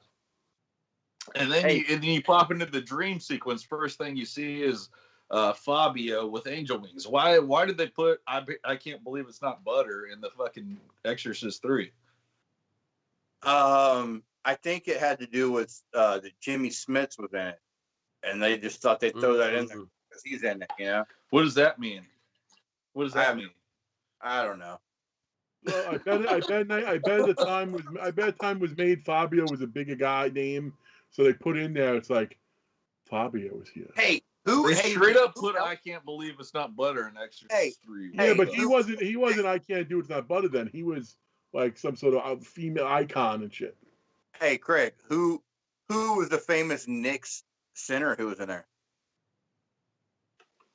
Nick Senna. You didn't see him in that dream sequence? Was it Mickey Mantle? No, when they passed by Fabio, you see fucking Patrick Ewing is in there. You know what? I didn't see fucking Patrick Ewing. I think I was just so I was so breathtaking at how beautiful Fabio was. How could I see anything else? Yeah. His name is Fabio. Fabio. No, I can call him Fabio. We like that. It's cool. Grog, what's going on with this? Why am I right up in the grill? What the fuck? You're perfect, dude.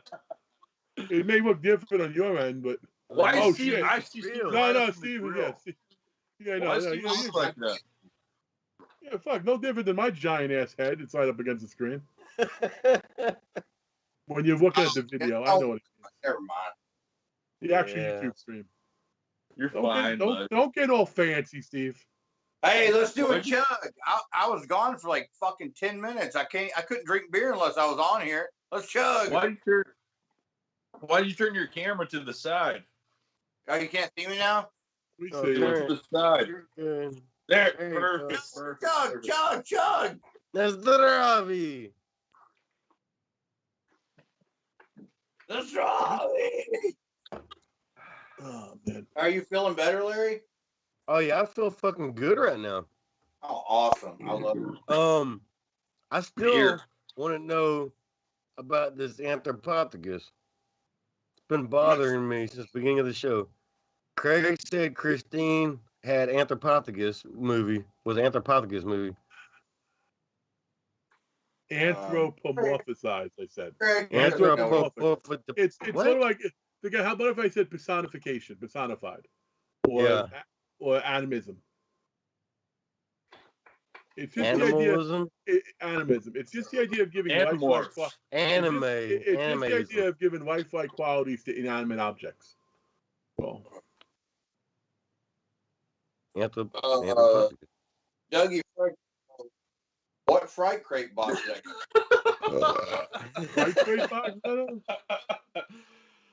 Hey, Eric, hey guys. Eric, you still got any of them Anthropophagus figures? I didn't sculpt those, so I'm not messing with that with that mouth. But hey, he wants his shit. Eric, you never give you rating. Can I give my goddamn rating? Yeah, we've been waiting for you. You've been bitching about a fucking fish. You bitch about a fish for so long. But hey, before I go to the rating, what about why the fuck did Brad Dourif randomly turn into a spirit? So they said the demon looked like Brad Dourif? Well, they did that for us. They did that for us. Looked like the original killer. They did that for us, the viewer, to emphasize. Hey, us, not you, Craig. Not you. So Craig, whoever, all of y'all. So the way I took this was, they said 15 years ago was when fucking, Karis fucking jumped out the window and died. 15 years ago, the Gemini killer got executed. So they never said, did it happen like the same day? Like he got executed the day he jumped, and while he was going, they just threw him in there in his body. I say why ask why, Did Karis fucking they bury why him? would you ask like a zombie? You only kill people with K's as the beginning of one of their names. Kevin was the middle name of the priest. I mean, it's I don't know. And then fucking homie, your favorite, all y'all's favorite, the detective, he cried because the guy was getting in depth, like fucking with him. He's like, I tell you, I da da da da. Well, dude, his best friend just got killed. So everybody rated it. I thought his best friend was fucking Father Karras. No, his best. Well, when the show was the best friend with the other priest. Best friends with the other priest. Yeah. They go watch movies together. The one who they got assassinated. What's up with fucking with all these priests and Exorcist movies watching fucking going to the movie theaters and watching 30-year-old fucking 50-year-old movies? Because I think that's the only place I can go and jerk off without getting. Bullshit. You know what's funny about this one compared to the first one? In the first Exorcist, the priests are like priests, and this one, even the priests fucking talk shit, don't really give a fuck. They've given up. Yeah. So Eric, what do you rate this movie? I rate this movie a 2.5, whatever the fuck Grog. Go! It's not in the file. Oh, Grog, you got to do it to you, didn't he? Oh, yeah, I love you, sick bastard. 2.5. I just got a message 2.5 from Ashley. Ashley asked if I got my goats back. Ashley, yes, I did get my goats back, but only for the weekend. Sunday, somebody's coming to pick them up. They're going to a new home. The previous people I gave them to, they were too much of a handful. The grocery store.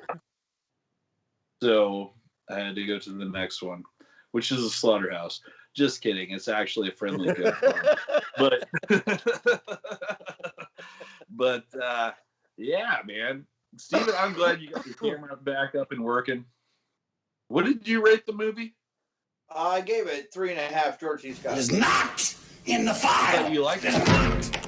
I did. That's 3.5 stars out of 5. Yeah. The problem is when we're going out of 5 now, I'm not giving them. you're limited. You're not gonna go higher. Can't go. So that lower. puts it at like a 7 out of 10. It's 70%. Yeah. 5-star fucking rating, and I can't deal with it. Well, I give it a 6. What the fuck you want from 3, me? 6. I love the George Scott face. He looks like he's taking a shit. What's up, Elizabeth? Thanks for joining us. What's up, Elizabeth? Hey, what's up? Pillow made an appearance. Yes. Oh, fellas. I'm trying to see what I'm going to So, do some advertising. What's the theme of the next show? Oh, Theme of the next show? I have no idea. What is it? I got it right here. Let me find it. Oh, that's I got 23. it right here in my notebook. Oh, nope, that's not it either. 20. Yeah. 20. How does my list goes 19, 20? Oh, there it goes, 21. Oh, the theme for the next show is exactly what I couldn't find. Nothing. There's no fucking theme for the next show. I'm Now on that y'all are one. gonna I'm find out. excited. Y'all are gonna find out. The next show is going to be Eric, Steven, Darren, and Jordan. And they are all going to pick whatever fucking movie they want. No theme at all. Pick a movie. I'm gonna win It'll this motherfucker.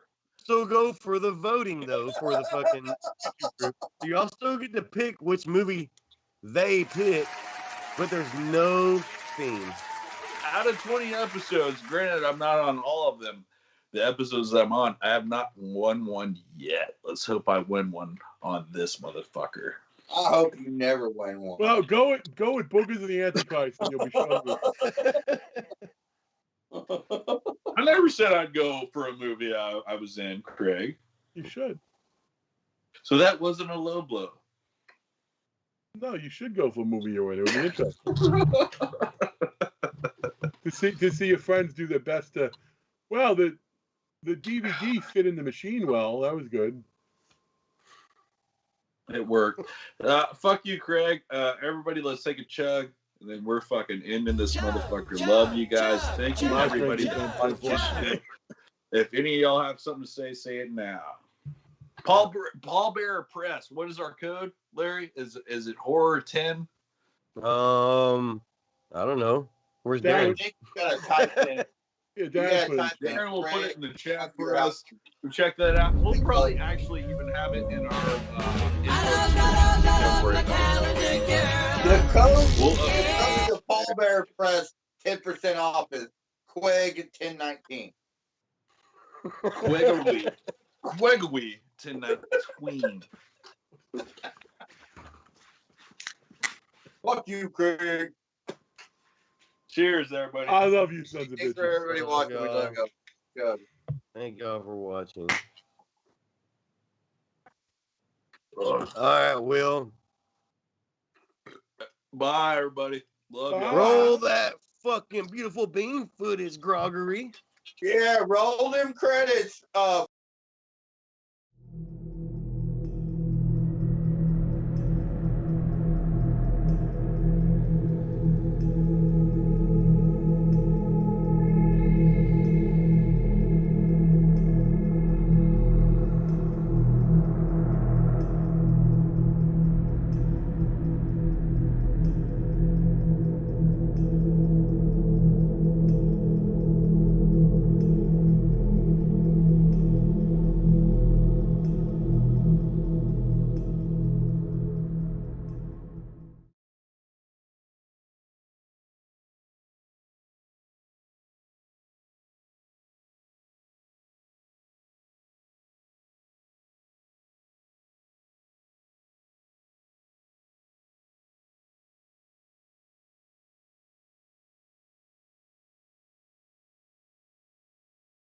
Stop!